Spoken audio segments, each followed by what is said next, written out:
Hello friends, good morning. आइए आपका अपना चैनल ज्ञानोदय में आप सभी का स्वागत है। आज हम बात करने जा रहे हैं इतिहास के एक बहुत ही महत्वपूर्ण टॉपिक जिसका नाम है नेहरू रिपोर्ट। प्रश्न इस प्रकार है कि नेहरू रिपोर्ट की चर्चा कीजिए तथा स्पष्ट कीजिए कि कैसे ये रिपोर्ट भारतीय राष्ट्रवाद की भावना को स्पष्ट करने में विफल रही है। तो आइए आप अधिक समय लेते हुए ना हम उत्तर प्रारूप को देखते हैं। जिस समय पूरा देश साइमन कमीशन का बहिष्कार कर रहा था, उसी समय भारतीय मामलों के मंत्री लॉर्ड बर्केनहेड ने स्वराजवादियों को चुनौती देते हुए कहा था कि वह एक ऐसा संविधान तैयार करे जिसमें ऐसी व्यवस्थाएं हो कि भारत की महान जनता आमतौर पर उससे सहमति व्यक्त करे, जिसके परिणाम स्वरूप वर्ष 1928 में सर्वदलीय सम्मेलन के तहत नेहरू रिपोर्ट का मसौदा तैयार किया गया।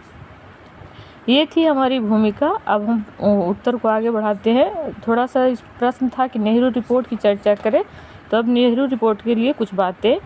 1928 में ब्रिटिश भारत में एक सर्वदलीय सम्मेलन तैयार किया गया। एक ज्ञापन था।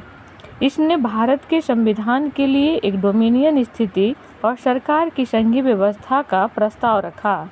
दूसरा था कि रिपोर्ट की अध्यक्षता मोतीलाल नेहरू व सचिव जवाहरलाल नेहरू तथा अन्य सदस्यों में अली इमाम, तेज बहादुर सप्रू, सुभाष चंद्र बोस, श्री एम.एस. अन्ने, सरदार मंगरूसी, शोएब कुरैशी व जी.आर. प्रधान थे।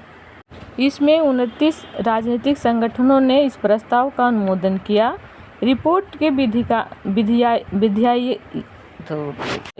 के विधायिकाओं में अल्पसंख्यकों के लिए आरक्षित सीटों के साथ संयुक्त निर्वाचन मंडल के विचार को रेखांकित किया। इसका उद्देश्य ब्रिटिश राष्ट्रमंडल के भीतर भारत के लिए एक प्रमुख प्रभुत्व का दर्जा स्थापित करना था।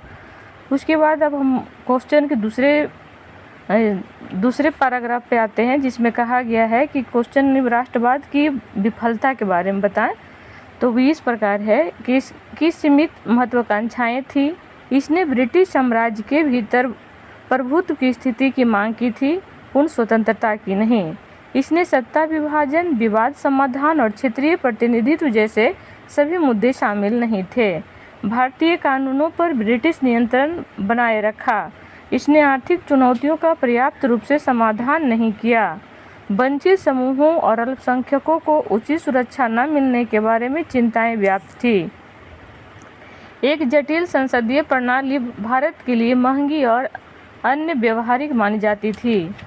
तो ये थी इसकी विफलताओं के कारण। अब हम बात करते हैं।